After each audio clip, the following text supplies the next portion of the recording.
Hello viewers, welcome to Hila-P Sports and Entertainment TV. We are back again, and this is the midweek review, and we're discussing the Champions League. This is where the big boys comes in. This is the round of 16 draw, and we are expecting great showdown, a masterpiece and masterclass performances. From different clubs, as far as the Champions League concerns. CBN, I'm seeing the likes of Galatasaray, Liverpool. CBN, they'll be Galatasaray will be hosting Liverpool tomorrow by early kickoff. That is 18:45. That is 6:45. How are you seeing this game? Yeah, it's going to be tough. Like, this is excuse me. Another blockbuster. What we played out in the group stage is what we're expecting to again. Exactly. This is Champions League, and this is why it is the biggest club competition in the whole world. Definitely.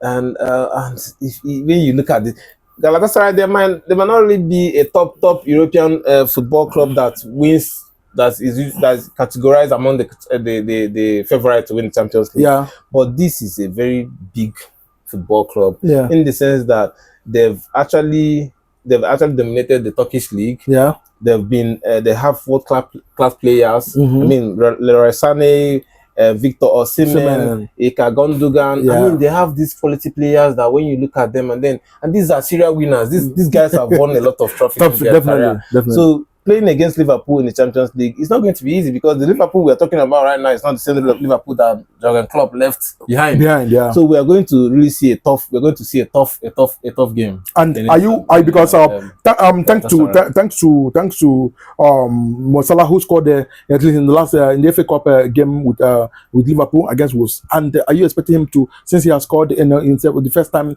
in several games, are you expecting him to also be productive in that game? Yeah, he's always going to be a threat, because when you look at his records, yeah, I mean, if you look at Mohamed Salah's statistics over the past few years, he's been phenomenal. I mean, definitely, there's no team in the world that will not be concerned about his presence in the opposition's team team list. Yeah. So everybody is going to. I think it's not really going. The fact that he has not been able to, he has dropped in form. Yes, we all know that. Yeah. He has not been scoring goals as he usually does, unlike last season and the season before and the previous seasons.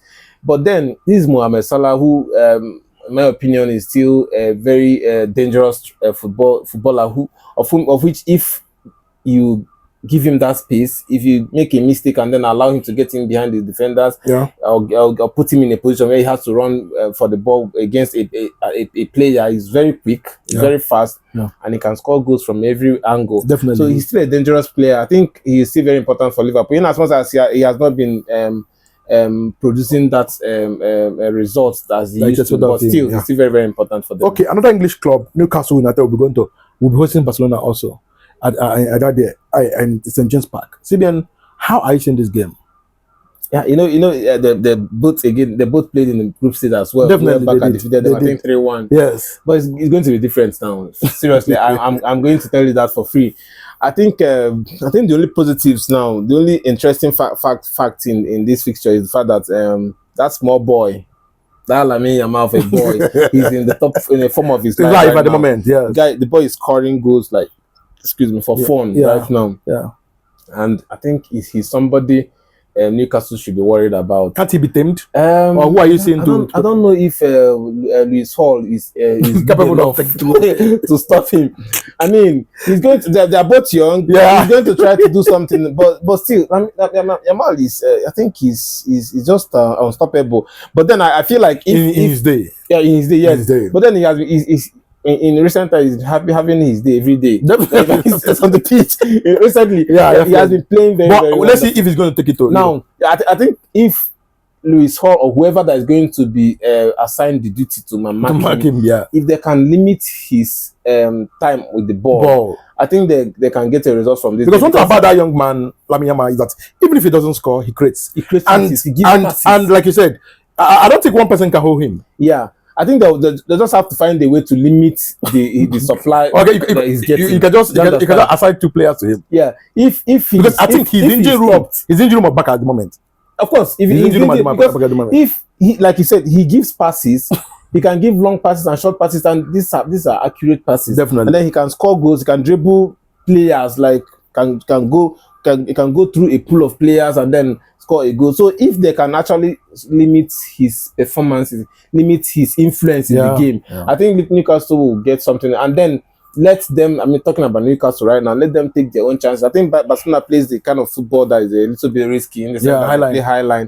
And if Newcastle can find a way and then to use it against them, I mean, I think they can get something out of the game. And that's why Chelsea is good in that, because Chelsea knows how to punish. They have players who can be able to do the dirty work. Okay, now looking at another English club, Atletico Madrid will be hosting Tottenham Hotspur. See, Tottenham has not been doing well when it comes to the domestic league. But now looking at the Europe, they have been so good. They have been doing well. So how are you seeing this game?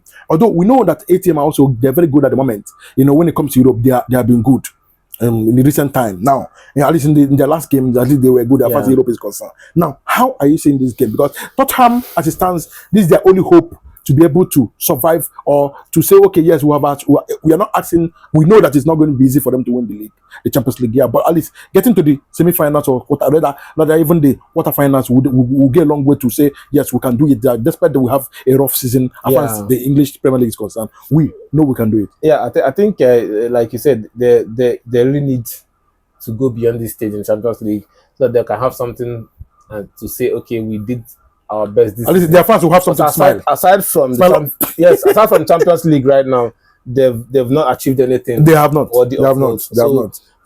Is an opportunity for them, because they play very differently whenever they are in Europe, in Champions League. They do. And Atletico Madrid is a team that is quite experienced in Europe as well. And if Tottenham can find a way to continue with that form they had during the group stage, I think they can. They will punish Atletico Madrid. I think there's a player who can expose Atletico Madrid's tactics. We have a Konogala who has been there before. I think we know them very well. I think it's a plus for them. Yeah, definitely. He's going to tell the players one or two. Look, we are going to Metropolitan Stadium. It's not going to be easy, but please, let's do it this way. This is the mindset that the coach has. This is the mindset that this player has. This is the mindset that this player has. It's going to be helpful to the team, because it's going to give them one or two ideas to be able to work on in order to stop Atletico Madrid. Okay. But however, Atletico Madrid on their hand, I think on a very good day, they can punish if you allow them and give them space. If you make a lot of mistakes, they can punish you. But then if you come out if you are facing them, then you come out and prepared to actually go offensive and then chase them, and I think you can still get a result. Okay, thank you for staying with us, and we'll be back definitely to discuss the next phase of